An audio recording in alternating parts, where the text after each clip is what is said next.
Estimados amigos y seguidores de este canal, en el cual hablamos acerca de los aspectos técnicos, gerenciales y de política petrolera, y en estos momentos vamos a iniciar una conversación muy interesante con un colega que actualmente que ejerció su profesión en Venezuela hasta 2004, el ingeniero Lino Carrillo. Aquí en este video número 65, ya tenemos 5 años en esta actividad, que es una actividad que está ligada con mi misión de retirado de la industria petrolera, pero en este aspecto no me he quedado tranquilo en la casa y haciendo cuestiones fuera de la industria, sino que seguí y me tracé la misión de difundir mis conocimientos adquiridos en 47 años que llevo ligado a la industria petrolera, para que tanto los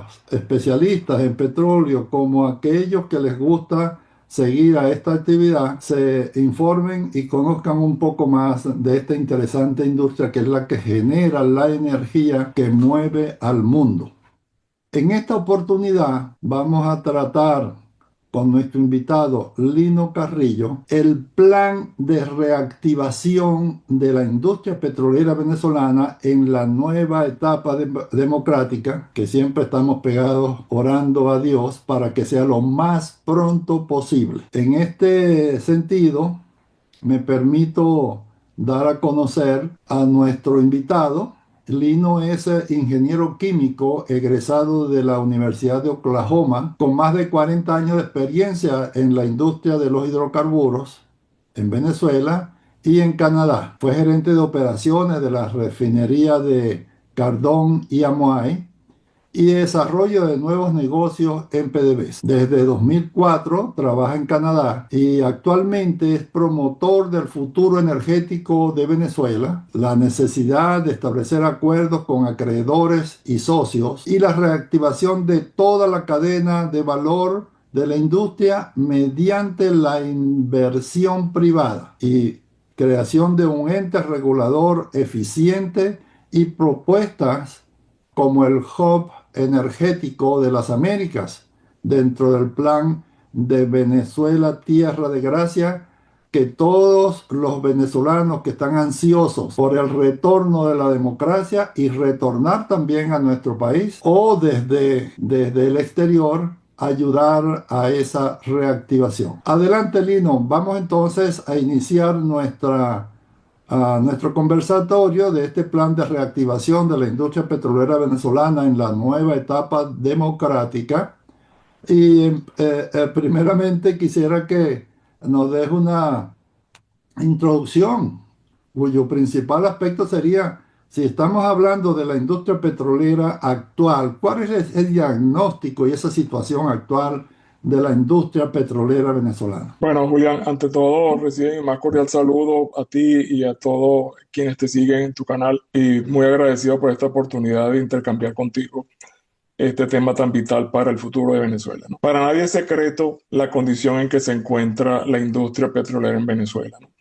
Cuando hablo petrolera, eso incluye gas, petroquímica, refinación, todo lo que tenga que ver con la industria per se, ¿no? Veníamos del año 2000 de alrededor de 3,4 millones de barriles diarios de producción de petróleo, desde el más liviano hasta el pesado y extra pesado de la faja, refinando 1.200.000, 1.300.000 barriles de crudo en Venezuela, suministrando todo el mercado local a plenitud.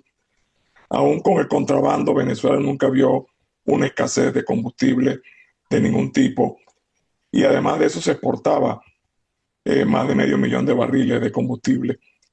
El mercado local era surtido, había participación ya de privados, lo mismo con el gas, la distribución de gas, petroquímica, ya tenía empresas mixtas también.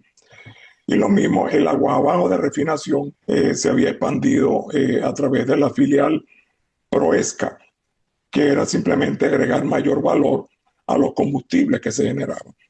Ya en aquel entonces se visualizaba una merma, pero sí se visualizaba una caída del consumo de combustible y por ello, buscando agregar mayor valor al barril para el país, se llevaba la parte de comercialización de corrientes de refinación. Así fue como se crearon empresas mixtas como Profalca, estaba también Vasa, que era para producir cera y aceites que se usan en la cosmética. Entonces, esa era la PDVSA y la industria que todos conocíamos. Hoy por hoy hay más que evidencia de lo deteriorado que está. A duras penas se logra el 1.000.000 de barriles con y sin licencias. Se refina muy difícilmente, o mejor dicho, no se refina, se procesa. Y me explico por qué digo procesa y no refinar.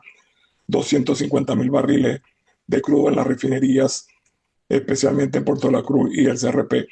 Y digo que se procesan porque tú no estás como tal refinando para producir toda la cadena de productos que una refinería es capaz de producir, sino que está produciendo son cortes, los mezclan y entonces lo llaman gasolina, combustible de aviación y un diésel también de muy mala calidad.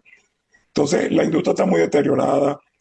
Tú has visto la cantidad de accidentes que ha habido en estos últimos 25 años, accidentes muchas veces en exceso trágico por los muertos que han tenido y porque simplemente han destrozado como tal la instalación, como el último más reciente en los Mejoradores de la Faja, donde se desató un incendio en unos cockers de la empresa mixta y que bueno, tiene toda la ciudad de Barcelona y Puerto La Cruz con problemas de aire, ¿no? Entonces, en pocas palabras, el deterioro es tanto que a pesar de que ellos han conseguido a través de los chinos, los iraníes estuvieron un tiempo y ya se fueron, hay empresas privadas locales que han estado invirtiendo. La industria no es una industria que uno puede decir es segura su operación. Entonces, es lo que más preocupa, ¿no?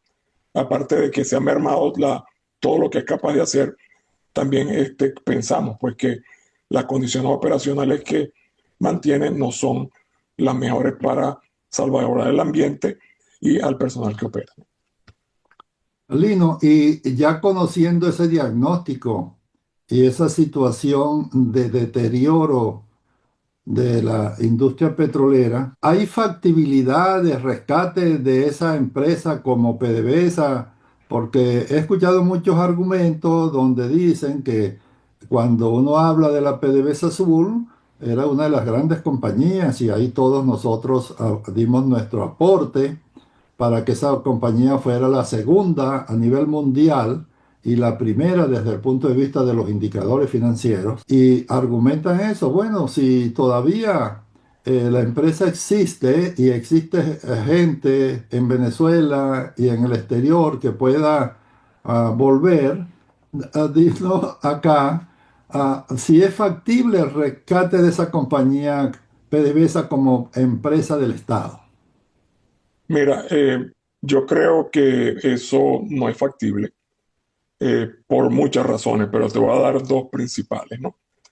La primera, y siendo Venezuela y lo que se va a conseguir en un nuevo gobierno, un caso inédito a nivel mundial, y me explico por qué. Tú tienes destruido al país, tienes unas necesidades, una crisis social no atendida de proporciones catastróficas, de proporciones peores que los peores momentos cuando la hambruna en África, me acuerdo todavía los conciertos que se hacían en los 70, Bangladesh y toda esa hambruna, que eso es más hacia el este, ¿no? Pero la hambruna típica de esos países, eso existe en Venezuela hoy por hoy. Venezuela está destruido desde el punto de vista social. Entonces eso toma mucho recurso que obviamente debe venir de la industria petrolera, en este caso porque que la manera más fácil de lograr los ingresos o la manera más efectiva de lograr ingresos de la magnitud que se requiere para rescatar al país de esa situación de crisis social es a través de la industria de los hidrocarburos. Entonces tú no puedes, si tú tienes unos ingresos porque produces petróleo, ¿dónde lo invierto? ¿En reparar la destrucción de la industria o en atacar a primera instancia la emergencia social? Y la respuesta es obvia. Tú tienes que ver cómo haces tú para atender el aspecto social del país. Entonces, el gobierno se ve en esa disyuntiva. Invierto en petróleo de Venezuela o en la industria petrolera para generar yo ingresos. ¿Cuánto tiempo tardo yo en lograr los ingresos que yo necesito invirtiendo ese dinero y que me genere suficiente ingreso para atacar la crisis social? Entonces, yo honestamente, y lo hemos analizado en otros foros, y lo hemos visto incluso dentro de lo que es el programa Venezuela Tierra de Gracia, el rescate PDVSA no es factible. Y se parte de esa base, ¿no? Y por otras dos razones, además de la crisis, del desastre que tiene, gobiernos no son buenos empresarios. Empieza la presión política, eh, aún con la PDVSA Azul había sus presiones políticas, no de la magnitud que existe en otros países, pero sí definitivamente había cierta presión como tal. Entonces yo creo que el rescate de PDVSA como tal no es factible. Sin embargo, el día que se llegue, el día que empiece el nuevo gobierno, Dios mediante, pronto, lo que existe es PDVSA. Entonces tú no puedes decir yo desaparezco PDVSA y empiezo yo a manejar qué. O sea, ¿qué vas a manejar si PDVSA como tal tiene acreedores? PDVSA es la dueña de los activos. Hay quienes han dicho, bueno, yo se lo transfiero a un nuevo ente. ¿No? ¿Y qué haces tú con los 85,000 trabajadores que tiene actualmente la industria? Que muchos de ellos, te confieso, son gente que son los que abren y cierran válvulas, los que operan las plantas, los que hacen mantenimiento. Esa gente sabe, esa gente tiene un conocimiento, muchos de ellos que viene acumulado desde antes y que, bueno, al ver, pueden tener malos superintendentes o mala gerencia, pero ellos saben hacer el trabajo. Entonces, muchos de los que están adentro van a ser necesarios. Y eso te va a permitir que con la atracción del capital privado, con la atracción de esa empresa que pueden ayudar a rescatar la industria, las operaciones de la industria, se va a conseguir con gente que está dentro, que puede ayudar en esa reconstrucción como tal. Entonces tú lo que haces es la combinación, atrae capital privado en una primera de cambio, pone orden en lo que está allá adentro a través de lo que hemos llamado una toma del control institucional, tal como está.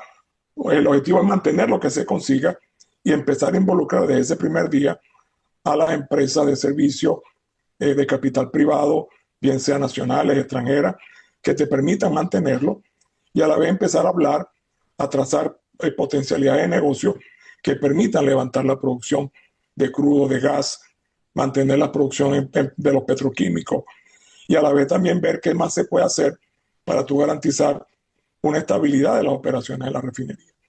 Está la parte de mercadeo nacional, las gandolas, las estaciones de servicio, las plantas de distribución, igualmente. O sea, tú puedes, y hemos ideado mecanismos de cómo involucrar tempranamente al capital privado en el rescate también de todo lo que es el mercadeo nacional. La infraestructura está destrozada. Hay gente que argumenta, bueno, podemos hacer lo que pasó con Kuwait cuando hubo la guerra con Irak, ¿no? Que la bombardearon y explotaron todos los campos.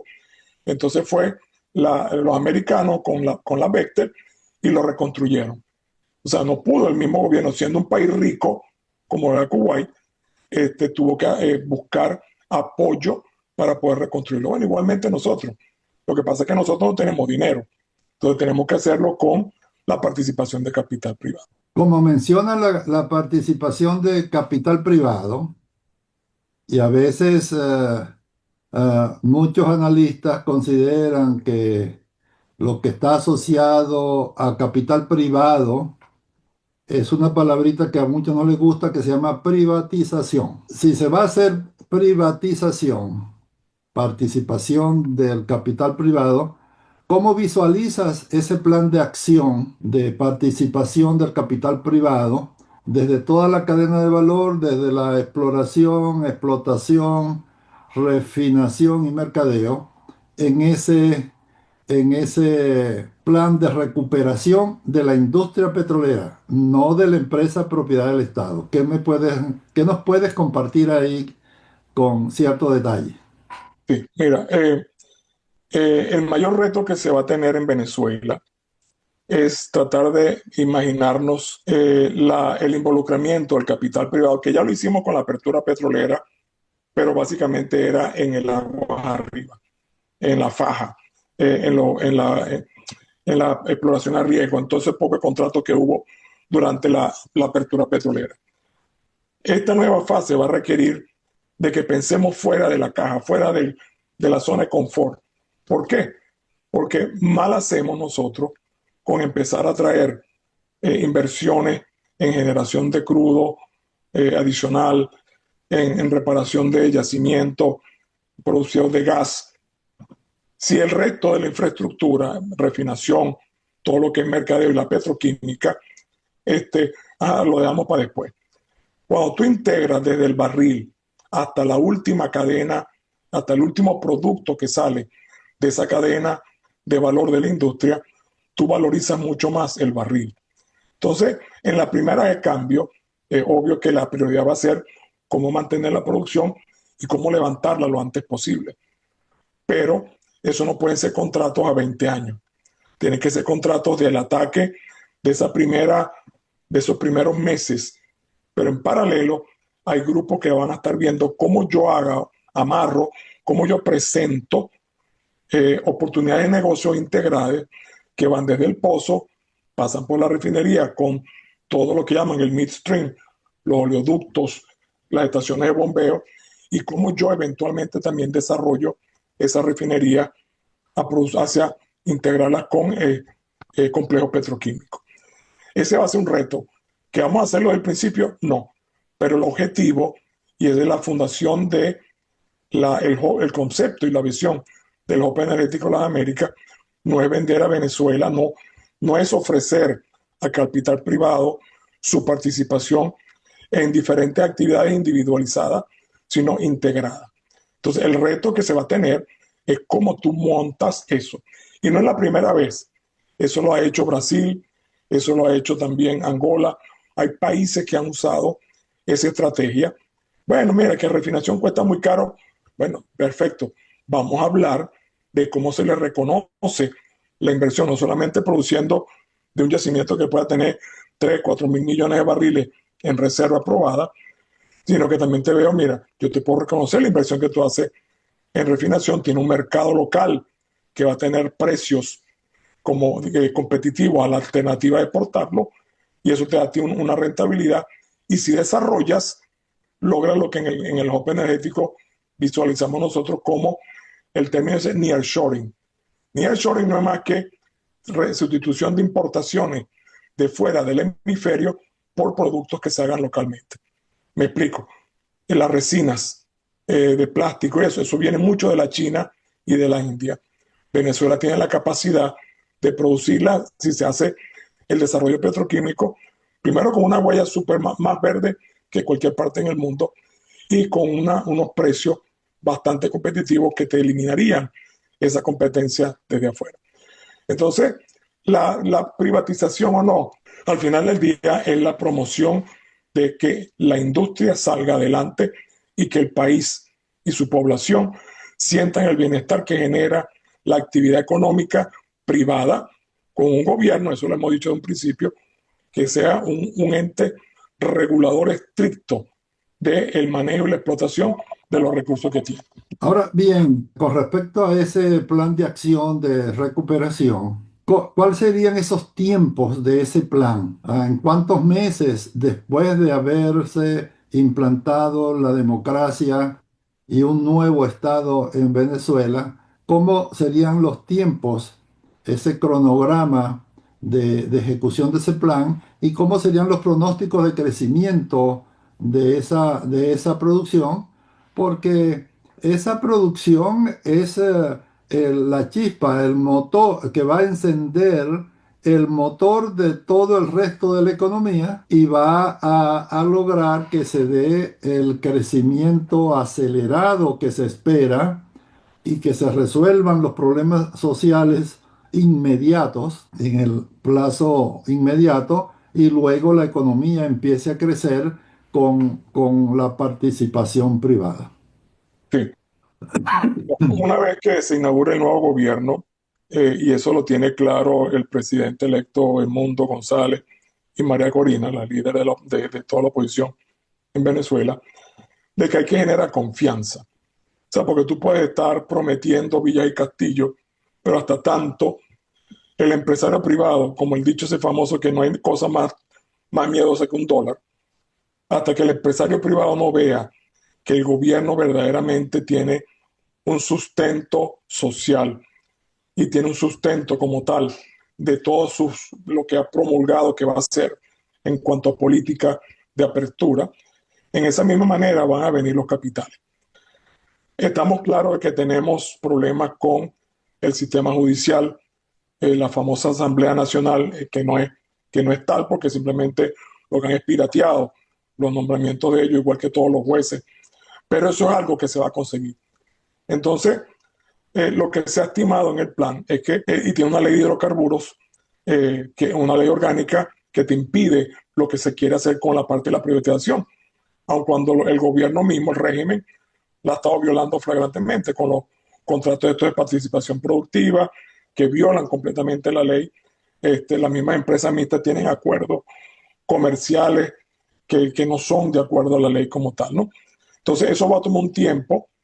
Se ha estimado que en un año te va a llevar a hacer la nueva ley, que se promulgue, pero en todo caso tú vas a poder ir levantando producción, no de la manera acelerada que se aspira después del segundo año, una vez que ya el gobierno esté asentado, tenga una nueva ley y es claro para todo el mundo inversionista, a los inversores, que en Venezuela está abierta para los negocios, como lo clama muy bien María Corina en su charla de última fecha, ¿no? Todos los estimados que se han hecho, y son varios, porque uno de los problemas, de los retos que hay, es que dependiendo a quién le pregunte, te dice que podemos llegar a 3 millones en 8 años, podemos llegar a 6 millones en 10 años, en 15 años, pero cuando tú revisas todos los pronósticos, todos coinciden en los 2 primeros años en tener cierta aprensión a decir que va a haber una pendiente aceleradísima para producir. Y todos estiman entre unos 400 y 600 mil barriles adicionales a lo que se consiga son factibles en esos 2 primeros años. De nuevo, esas son proyecciones con base a lo que conocemos de afuera. Una vez que tú estés dentro y veas la capacidad, veas que el empresario nacional también quiere aportar, la Cámara Petrolera, todo ese empresario que está en Venezuela, que todavía se ha mantenido allá, que conoce la diáspora, que puede llegar también a ayudar y apoyar, bien sea directamente o a través de empresas que traigan o que conformen. Una vez que está en Venezuela, eso puede ser distinto. Pero la base del estimado es que va a estar entre 400 y 600 mil barriles esos primeros 2 años y luego se dispara. Yo lo que le he dicho a los petroleros, a los que se pasan pronosticando ese futuro, es que eso va a depender del empresario privado. O sea, si tú agarras y tú tienes unos yacimientos que los conocen todas esas empresas petroleras internacionales. O sea, Venezuela la conoce todo el mundo. No es equivalente a Guyana, que estás explorando y estás explotando, sino en Venezuela tú produjiste 3 millones y medio de barriles. ¿Qué tan rápido podemos levantar eso? Hay mucha tecnología nueva. Hay muchos avances con la inteligencia artificial que te van a permitir tomar decisiones más versátiles, más rápido, y quizás nos sorprendan a todos, y ese es el plan de quienes vayan a gerenciar la industria, sean de alguna manera agresivos y no temerosos a usar la tecnología de frente que te permitan rescatar los yacimientos lo antes posible y reventar esas proyecciones y llegar a lo que tenga que llegar. Alternativamente a la proyección, y yo siendo un hombre que se desarrolló en Venezuela, en el agua abajo, yo puedo producir 8 millones de barriles de la faja. ¿De dónde los coloco? O sea, porque siempre se habla de que el Golfo, el PAD 3 de los Estados Unidos come el crudo pesado, pero nosotros exportamos para allá alrededor de 600, 700 mil barriles de pesado. Si yo produzco 8 millones, o 6 millones, o 3 millones de crudo de la faja, ¿dónde entra ese crudo? Obviamente tiene que ir a la China, tiene que ir a la India, tiene que ir a otros mercados. Entonces, ese también es un reto, que cómo Venezuela recupera sus mercados que se perdieron simplemente por la gestión de este régimen de 25. Y hay estrategias para ello, Julián.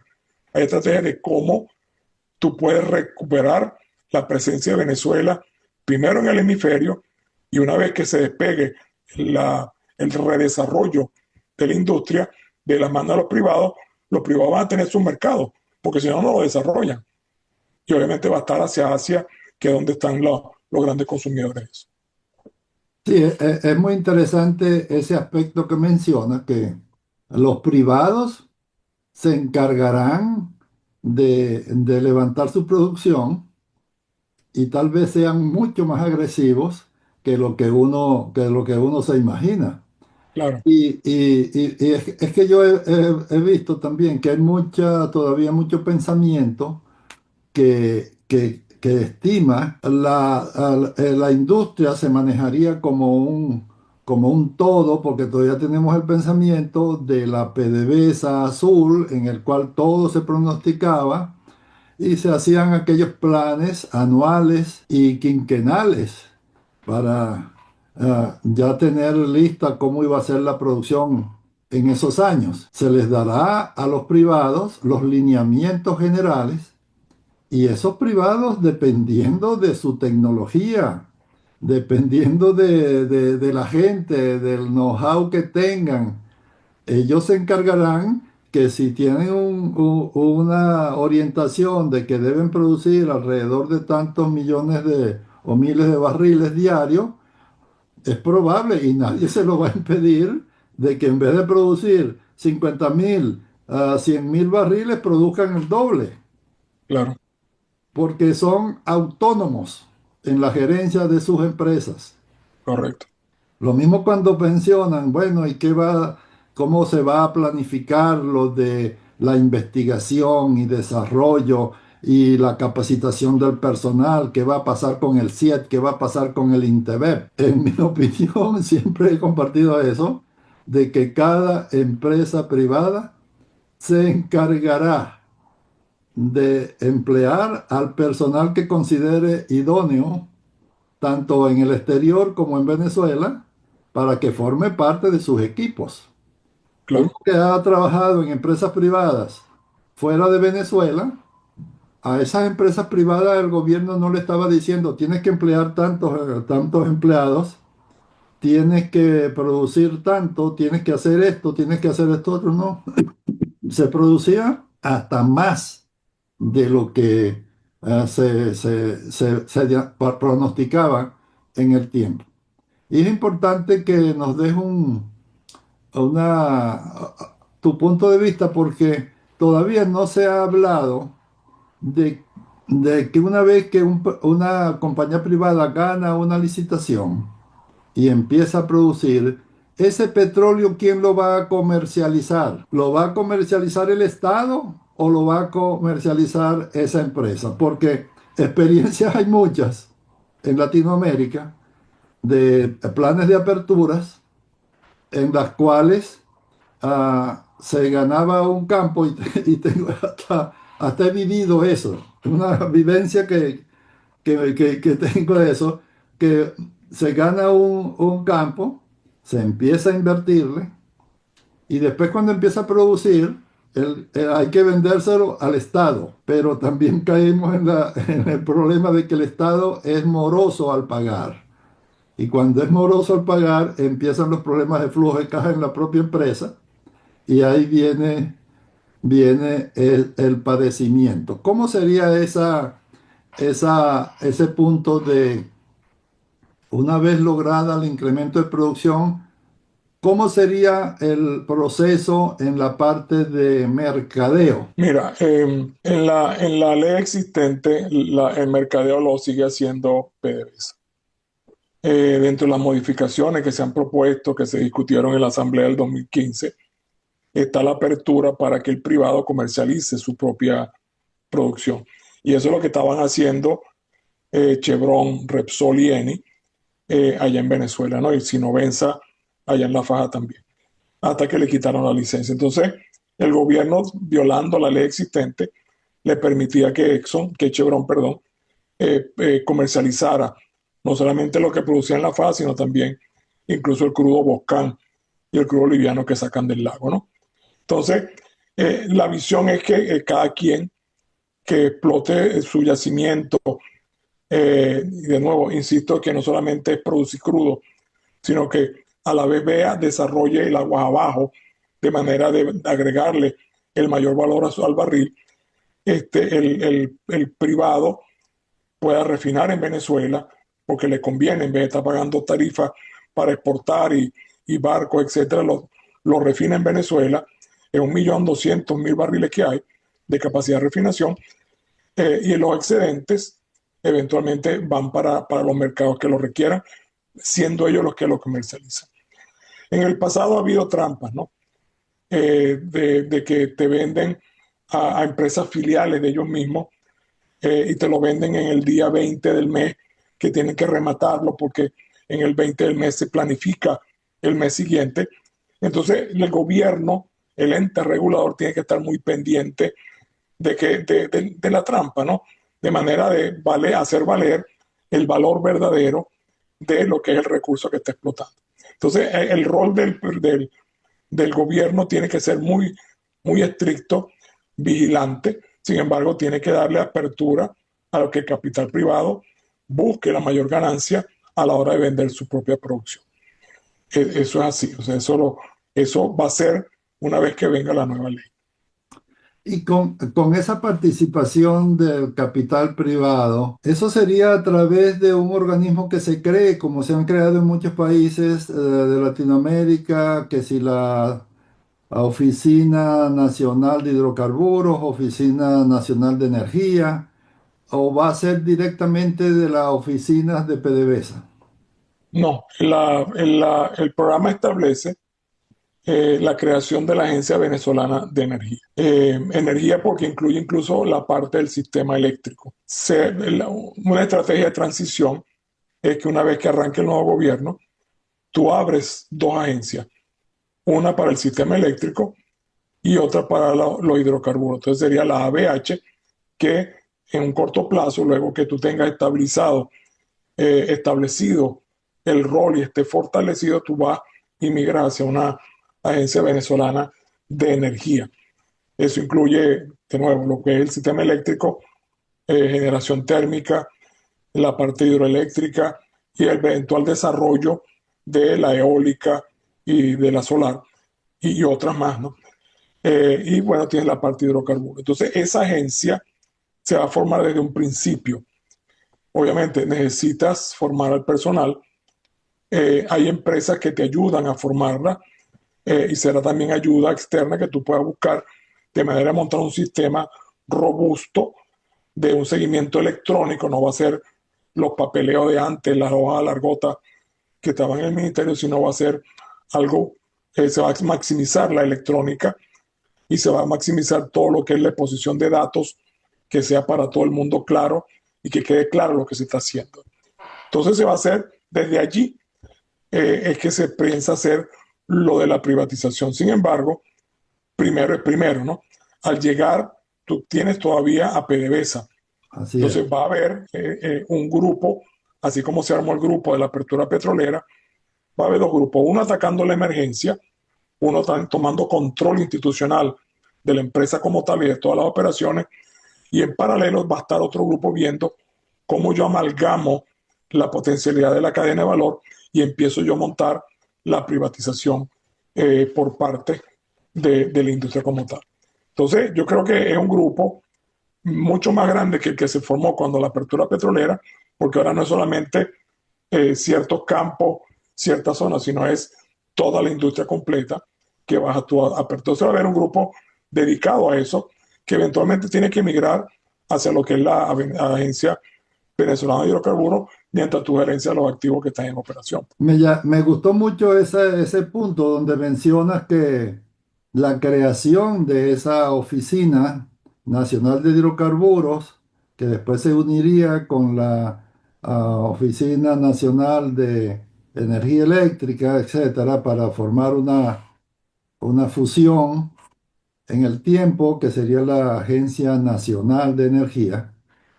Entonces, sí me permito acá, por la experiencia obtenida y vivencias no muy agradables vividas en varios países, que estas oficinas, en vez de ser oficinas coordinadoras o facilitadoras del proceso, tanto en la parte inicial como ya en la parte después que se ganan las licitaciones, son un verdadero oficina nacional de obstaculización del proceso. Entonces, es que hay hasta cosas muy que uno lo toma con mucho humor latino, que es que para aprobarte un plan, te aprueban el plan. Voy a perforar 50 pozos de desarrollo, tantos pozos de avanzada y tantos pozos exploratorios en el campo que ya estoy operando. Ah, pero tienes que presentar el estudio detallado de cada pozo. Y el estudio de cada pozo llegó un momento de tanto pedirnos cosas. Eran 700 páginas. Un libro así, o varios tomos de esos engargolados que iban desde la parte petrofísica, la parte estratigráfica, el modelo sedimentario, todas esas cosas, y cuál era el modelo que ibas a usar para la evaluación petrofísica, que si el modelo de agua doble o el modelo de Simandux. Y wow, eso era un trabajo enorme. Entonces, yo le decía, eso es lo que es un proceso de obstaculización del trabajo. Porque ¿qué le interesa a un Estado que una compañía que, no, que va a operar un campo y que lo ganaron en buena lid, vaya a estar haciendo el trabajo mal hecho? Y tiene que tener un inspector que te diga qué es lo que tienes que estudiar en el pozo, cuánto lo vas cuál es el diseño de revestimiento, todas esas cosas que no tienen, no le generan valor. Entonces, eso sí alerto para que no se repita en Venezuela, porque si esto se repite, vamos a caer en la misma tentación totalitaria de, como yo aquí mando, tienes que hacer lo que yo diga. Estas empresas extranjeras que vinieron acá a, a apoderarse de nuestro petróleo. Entonces, eso tiene tú mencionaste algo muy interesante, que era una actividad de capacitación, entrenamiento de los que van a formar parte de esas oficinas, porque si no, ahí se va a poner el cuello de botella, que va a hacer que todo se... Mira, permítame comentarte, yo tengo una experiencia muy buena de aquí en Canadá, de la provincia de Alberta, ¿no? Y cuando se estaba haciendo la propuesta de nueva ley de hidrocarburos, se incorporaron muchos de los aspectos positivos, no solamente de Alberta, sino de otros países que han sido exitosos en evitar eso que dices tú, que sea un obstáculo más bien, más que un facilitador de la apertura, ¿no? Aquí el presidente de la agencia, aun cuando le reporta al ministro de hidrocarburos, generalmente es un hombre de la industria, no es un político. Y entonces ese presidente, como tal, así que se ha concebido, nombra a su equipo de trabajo. O sea, no son activistas políticos o gente que no conoce del negocio. Aquí la mayoría de los directores que conforman esa agencia son gente de empresarios exitosos que forman parte de esa agencia como tal, donde obviamente la intención es facilitar que se dé, pero nunca dejas tú, a pesar de que tú eres empresario, de ser efectivo a nivel de Contraloría de la explotación del recurso. O sea, se es abierto a la inversión, pero también se es sumamente efectivo en el control de la actividad y te pone incluso si tú no haces lo que prometiste en el contrato, te quito la concesión. Entonces, en el concepto está claramente de que la Agencia Venezolana de Hidrocarburos es un facilitador. Hemos hablado de que es un solo punto de contacto con el empresario. Acuérdate, cuando tú vas a hacer una actividad en Venezuela, tienes el permiso sanitario, tienes el permiso del Ministerio del Trabajo, tienes miles de permisos. Entonces, la agencia, lo que se está previendo es que es la que hace todo. Una parada, donde tú como empresario vas a buscar el permiso, todo lo que tú tienes que buscar, una sola te lo emite la agencia. No tienes que ir después al Ministerio del Ambiente, tienes que ir al Ministerio no sé qué, y tienes que hacer miles, el alcalde, la municipalidad, no.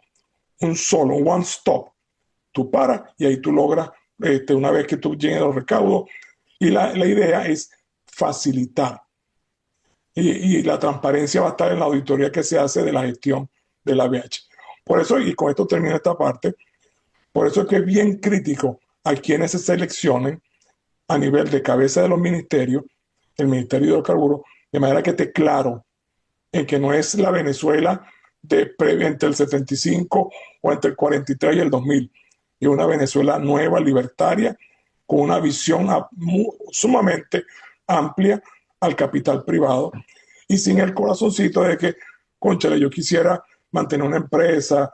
O sea, no, si tienes que tener identificación plena con lo que es el programa Venezuela Tierra de Gracia, y es privatizar todas las empresas públicas del Estado, empezando por la principal, que en este caso es PDVSA, y agilizarlo de manera que sea factible lo antes posible. Todo eso que has mencionado, estimado Lino, luce excelente. Y para eso debemos entonces luchar primero para que llegue ese momento Claro, claro, de cambio y luego para que ese proceso se lleve a cabo como lo hacíamos en aquellas oportunidades en la PDVSA Azul. Ya que estamos por encima de los 40 minutos y vamos a terminar con el programa, ¿cuál sería el mensaje final que le darías a nuestros seguidores y observadores de este conversatorio que estamos llevando a cabo en el día de hoy? mira, el mensaje que yo le quisiera transmitir a tu audiencia es que hay que romper paradigmas, hay que visualizar la Venezuela tierra de gracia, donde los recursos son explotados a plenitud para el bienestar de toda la población, no de unos pocos, no de unos partidos políticos, no de un sesgo personal. Y para eso hay que reventar muchos paradigmas que tenemos del pasado y simplemente imaginarnos esa Venezuela del futuro. Eso es el comentario que quisiera darle. Eh, el único obstáculo que vamos a tener somos nosotros mismos si no estamos claros en esa visión. Gracias, Lino, y eso es algo ah, muy interesante lo que acabas de mencionar. El obstáculo somos nosotros mismos. El obstáculo sería nuestros paradigmas culturales que están en la mente de todos los venezolanos, que pueden hacer de que esto se ponga a lento en su ejecución o se dispare mucho más allá de lo que nosotros estamos visualizando. Correcto. Y ese es esta es una gran oportunidad también para mencionar que de acuerdo a lo que ya hemos visto en muchos planes, tanto para la industria petrolera como para otros sectores de la economía, que vendrá una etapa de prosperidad que muchos se van a quedar asombrados. ¿Cómo va a ser el resurgimiento de Venezuela? Así es. Y que es estos 26 años quedarán después de corto tiempo como una etapa desastrosa en la historia de Venezuela y que ya después de muchos años ya nadie se acordará de eso. Porque las cosas horribles como han ocurrido en muchas partes de la humanidad ya quedan solamente ahí para que no se olvide. Esa es la gran etapa ya de los historiadores, que esto no se olvide y que se resalte cómo salió Venezuela de la gran depresión que tenía, que estaba en una en un desastre económico, social y en todos los aspectos. Este es algo que va a ser recordado por la historia como un hito que pocos los mencionan. Máxime con el liderazgo que tenemos, que está claro en lo que hay que hacer, hacia dónde debemos ir, cómo sacar a Venezuela de esta gran debacle, y llegará un momento en que Venezuela será el ejemplo de lo que no se debió hacer en aquella tétrica oportunidad y lo que se hizo después de salir de estos malos momentos. Sí, Gracias, Lino, y los invito a todos también, los seguidores, a que se suscriban al canal, porque ahí tendrán la oportunidad con tranquilidad y administrando su tiempo de ver los, eh, todos los videos que hemos creado, incluido este número 65, que abarcan tanto la parte técnica, que está incluida en mi libro de gerencia integrada de hidrocarburos, como la parte gerencial que está aquí y la parte de política petrolera, que es lo que estamos actualmente exponiendo en este video. Gracias, Lino. Gracias y seguimos gracias. en contacto. Muy bien. Saludos. Chao.